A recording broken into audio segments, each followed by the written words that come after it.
तो एक बार फिर आप सभी लोगों का स्वागत है अब आपकी बारी में, जहां आप सुनते हैं डर से भरी सच्ची डरावनी कहानियां। तो आज मैं आप लोगों के लिए लाया हूं सब्सक्राइबर्स की भेजी हुई कुछ सच्ची डरावनी कहानियां। ये कहानियां आप लोगों को सुनाऊं उससे पहले अगर आपने हमारे YouTube चैनल सब्सक्राइब नहीं किया है तो जल्दी से जल्दी सब्सक्राइब करें और सुने ऐसी ही दिल दहला देने वाली सच्ची डरावनी कहानियां। तो चलिए सुनते हैं आज की ये कहानियां।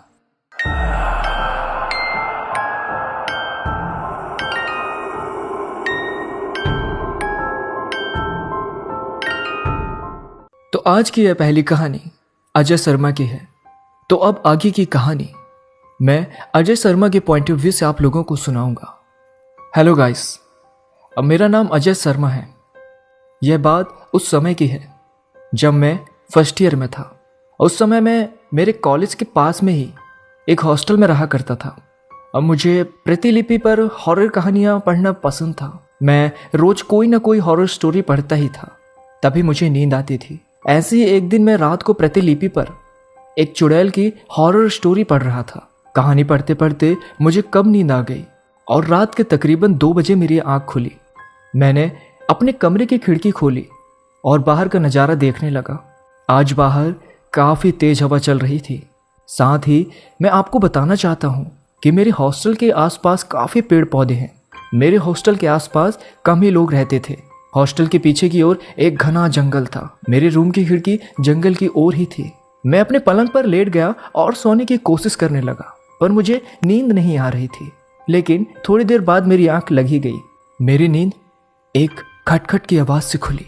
उस समय मैं अपनी खिड़की पर पर्दा लगाना भूल गया था। बाहर एक हाथ दिख रहा था जो लगातार मेरी खिड़की के शीशे पर नॉक कर रहा था। यह देखकर तो मेरी हालत ही खराब हो गई, क्योंकि मेरा रूम तीसरे फ्लोर पर था।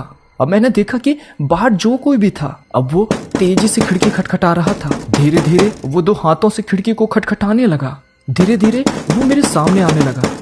मेरी तो डर से हालत ही खराब हो गई थी। मेरे मुंह से तो ना आवाज निकल रही थी और ना ही मैं हिल पा रहा था। मैंने देखा एक झुर्रीदार चेहरे वाली औरत मेरी खिड़की के कांच से चिपकी है और लगातार मुझे ही देखे जा रही है। वो औरत मेरी खिड़की को खोलना चाहती थी, पर खिड़की अंदर से बंद थी। अब वो औरत खिड़की को जोर जोर से पीटने लगी और काफी गुस्से से मुझे देखने लगी। मैं समझ गया कि आज ये मुझे नहीं छोड़ेगी। फिर वो औरत शांत हो गई और मुझे इशारों में इस खिड़की को खोलने के लिए कहने लगी।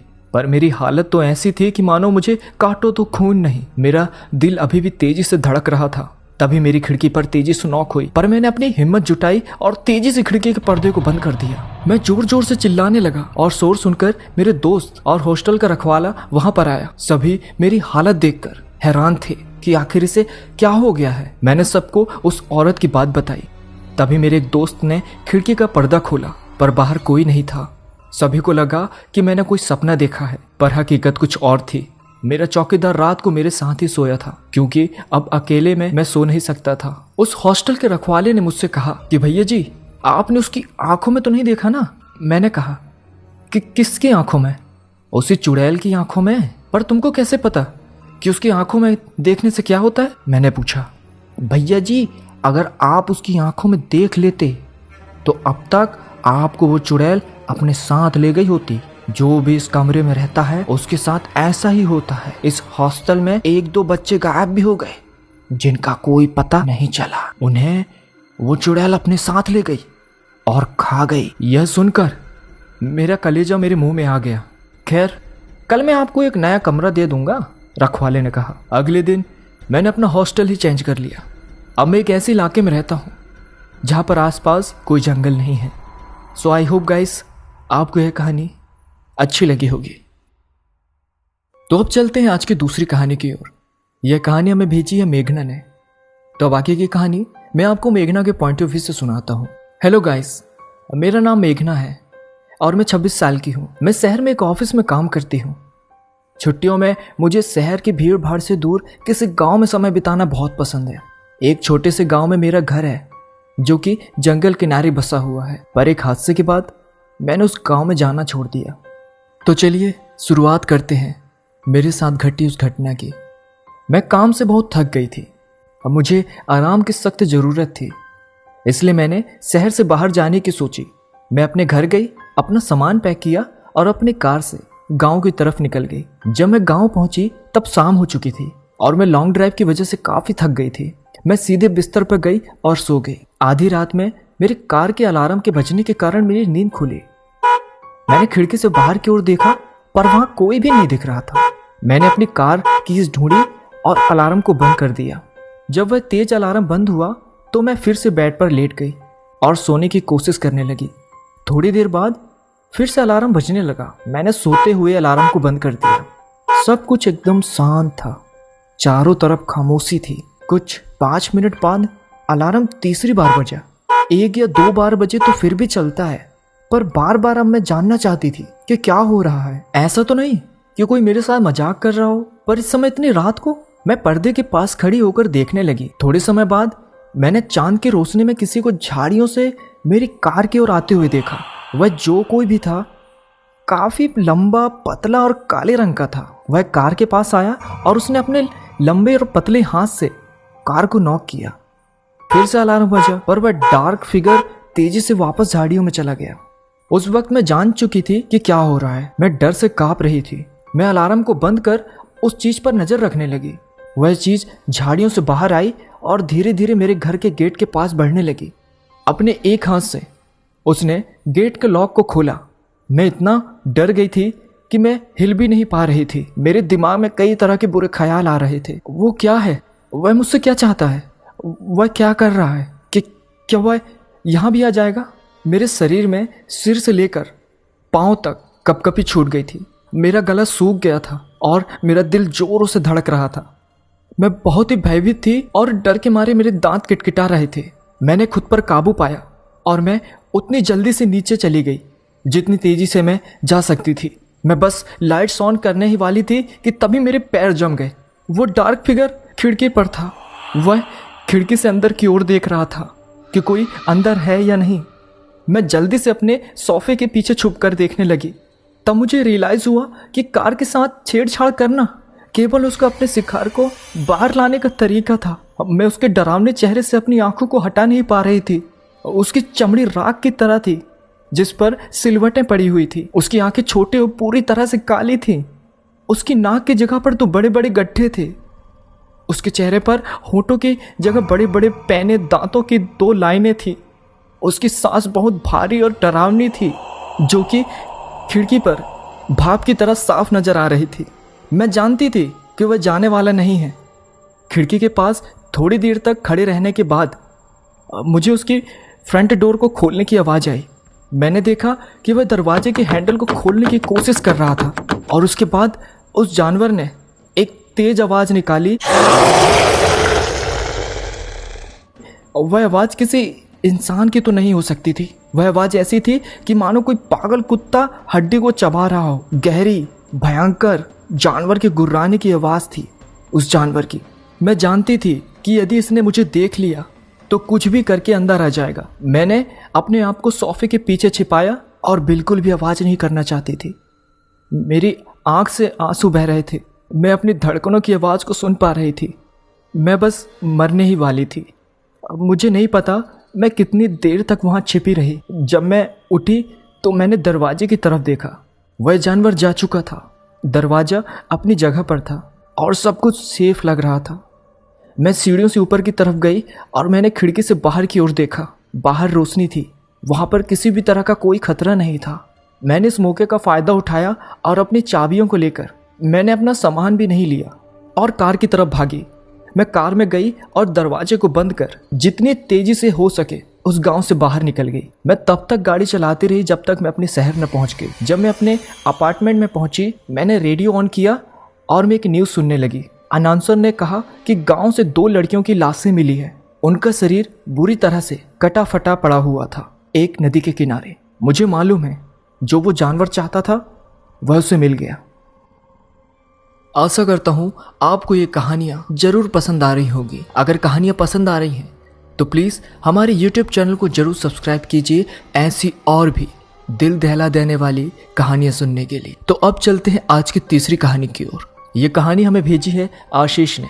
ये कहानी तब की है जब मैं अपनी मौसी के घर छुट्टियां बिताने गया हुआ था। उस समय मेरी गर्मी की छुट्टियां चल रही थी। मेरे मौसा जी एक डॉक्टर हैं, तो उन्हें रहने के लिए एक क्वार्टर मिला हुआ था। वे उस क्वार्टर में दूसरे मंजिल पर रहते थे। उनके फ्लोर पर एक बालकनी थी जिसके पीछे की ओर जंगल था और रात के समय उस जंगल से अजीबोगरीब आवाजें सुनाई देती थीं। ऐसे ही एक दिन की बात है जब हम सभी खाना खाकर रात में बालकनी में बैठे बातें कर रहे थे कि तभी मेरी मौसी का लड़का हमसे कहने लगा कि किसी में इतनी हिम्मत नहीं है कि वो रात के समय इस जंगल के अंदर जाए। हम सभी हंसने लगे और उससे कहने लगे कि क्या फालतू की बातें कर रहा है, भला कोई इस जंगल में इतनी रात में क्यों जाएगा, कहीं कोई जंगली जानवर मिल गया तो सामत पक्की है। सभी लोग हंसने लगे। वो बोला कि मैं मजाक नहीं कर रहा हूँ। मेरे स्कूल के दोस्त बताते हैं कि एक बार ऐसे ही एक लड़का उस जंगल में चला गया, फिर उसका कभी कुछ पता नहीं चला। गांव के लोग बताते हैं कि उस लड़के को अपने पिता के जंगल में बुलाने की आवाज आई थी और वो उनकी आवाज के पीछे पीछे उस जंगल में चला गया और फिर कभी किसी ने उसे नहीं देखा। मैं हंसने लगा। यह तो झूठी कहानी है। अगर वो लड़का लौटा ही नहीं तो लोगों को किसने बताया कि वह आवाज उसके पिता की थी? वो बोला क्योंकि उसके पिता उससे थोड़ी दूर पर थे और उन्होंने भी वही आवाज सुनी थी, मतलब उनको बुलाने की। उनकी आवाज में कोई उनके बेटे को अपनी ओर पुकार रहा था। जब वे दौड़कर वहां पहुंचे तो उन्होंने देखा कि वहां पर उनका बेटा नहीं था, इसलिए कोई भी उस जंगल की ओर नहीं जाता। मैं अपने मौसेरे भाई की यह कहानी सुनकर हंसने लगा। वाह क्या बात है, जंगल का भूत जो लोगों को गायब कर दे। मैं हंसने लगा। फिर हम सभी उठकर टीवी देखने लगे और थोड़ी देर बाद मैं उस बालकनी में जाकर थोड़ी फ्रेश हवा खाने लगा। रात के समय में उस जगह अच्छी खासी हवा चल रही थी और मैं उस जंगल की ओर मुंह करके देखने लगा कि आखिर कौन होगा वो। क्या वो सच था कि तभी मैंने अपने मुसेरे भाई को उस जंगल के किनारे खड़े देखा। वो मेरी ओर नजर करके हंस रहा था और मुझसे इशारे में कह रहा था कि तुम भी यहां आओ। मैं चौंक गया कि अभी तो वो टीवी देख रहा था, फिर नीचे कैसे पहुंच गया। मैंने पीछे मुड़कर देखा और वहां वो नहीं था, तो मुझे लगा शायद ये नीचे चला गया है और मुझे भी नीचे बुला रहा है। वो मुझसे बोला कि अरे देख क्या रहे हो, नीचे आ जाओ, थोड़ा सैर कर लेते हैं। मैंने सोचा चलो थोड़ा घूम लेते हैं, तो मैं नीचे जाने के लिए दरवाजे तक गया ही था कि तभी मैंने देखा कि मेरा भाई तो टॉयलेट करके बाहर आया है। यह देखकर मैं सकपका गया, मेरे रोंगटे खड़े हो गए और मैं बस यही सोच रहा था कि अगर ये यहाँ है तो वहां नीचे कौन है। मैं उससे बोला कि तुम तो नीचे थे, इस बाथरूम में कब आए? वो बोला कि मैं तो यहीं था। तुम क्या बोल रहे हो? मैं उससे बोला कि मैंने अभी अभी तुम्हें उस जंगल के किनारे देखा था और तुम तो मुझे बुला भी रहे थे। वो बोला मजाक मत करो, तुम्हें क्या लगता है मैं डर जाऊंगा? मुझे पता है कि तुम मुझे डराने का कोशिश कर रहे हो, पर मैं नहीं डरने वाला। इतना कहकर वो टीवी देखने चला गया। मुझे यकीन नहीं हो रहा था कि ये मैंने अभी अभी क्या देखा है। उसी रात में जब सो रहा था तभी किसी की पुकारने की आवाज आ रही थी। वो जो भी था मुझसे कह रहा था मैं तुम्हारा कब से इंतजार कर रहा हूँ, तुम तो आए ही नहीं, देखो जल्दी आ जाओ, फिर हम दोनों साथ में इस जंगल के अंदर घूमेंगे। इस बार यह आवाज मेरे भाई जैसी नहीं थी, बल्कि किसी ऐसे बूढ़े आदमी की थी जो काफी लंबा होगा, भारी, एक कर्कश आवाज। रात भर मुझे उसकी आवाजें आई और फिर जब सुबह मैंने सबको यह बात बताई तो सबने मुझसे कहा कि ऐसा होना यहाँ आम बात है, तुम उस और ध्यान मत दो और अपना काम करो और भूल कर भी उस जंगल की ओर मत जाना। उसके कुछ दिनों बाद मुझे उस जंगल की ओर से आवाजें आती रही, फिर वो आवाजें आना रुक गईं। इस घटना के कुछ दिनों बाद मेरे पापा मुझे लेने आ गए थे क्योंकि मेरी गर्मी की छुट्टियां भी खत्म होने लगी थी। उस जंगल में रहने वाले को लोग छलावा कहते हैं और जो कोई भी उसके पीछे जाता है वो फिर कभी लौट कर नहीं आता। तो दोस्तों, उम्मीद करता हूँ आपको मेरी कहानी जरूर पसंद आई होगी। तो आज के लिए बस इतना ही।